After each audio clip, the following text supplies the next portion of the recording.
Prime Pinoy Podcast. Hi everyone, welcome to a 3 to 4 minute inspiration, and I just want to talk to you about something. It's the second week of September, and I want to share to you something really important. If you're watching, if you're listening to here right now, I want you to pause for a while simply because maybe, just maybe, you need this message.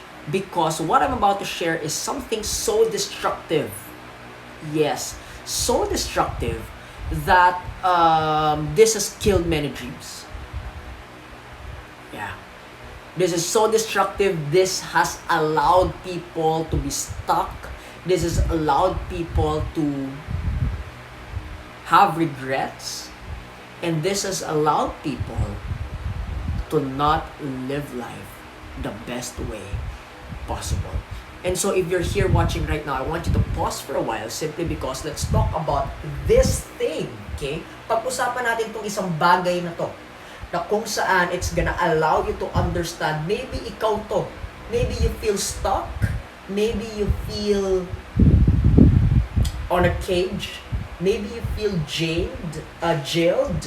Even if you're not really so, simply because of this very powerful, destructive reason. Now, if you're gonna be asking me, ano ba yan, Mix? Okay, what I'm about to share with you is what we call fear. And alam ko, narinig nyo na yan, no? Marami nang napag-usapan tungkol dyan. There's been a lot of things about fear, about how it destroys your lives. But here's the thing. If there's one thing I want you to know about fear, here's this. Fear doesn't come in a form of fear.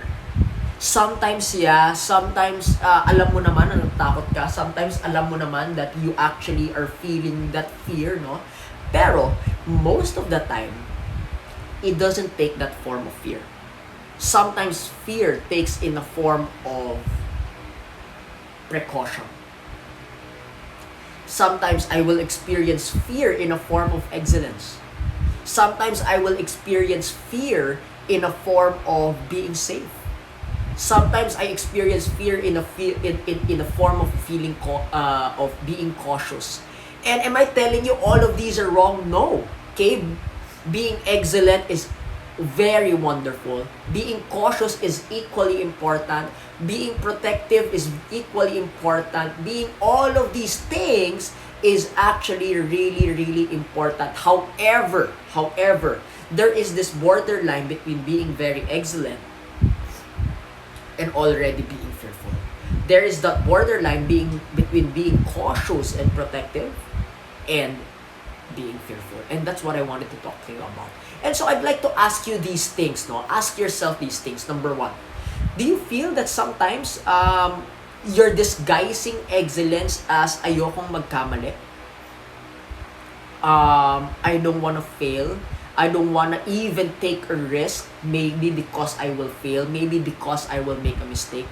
Maybe that's not excellence already, that's already fear. Or maybe ask yourself another thing. Do you, especially in this pandemic, do you feel restricted? Do you feel very limited?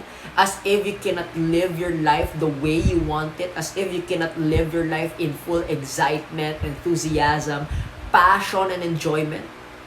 Maybe that's not being cautious. That's already being fearful.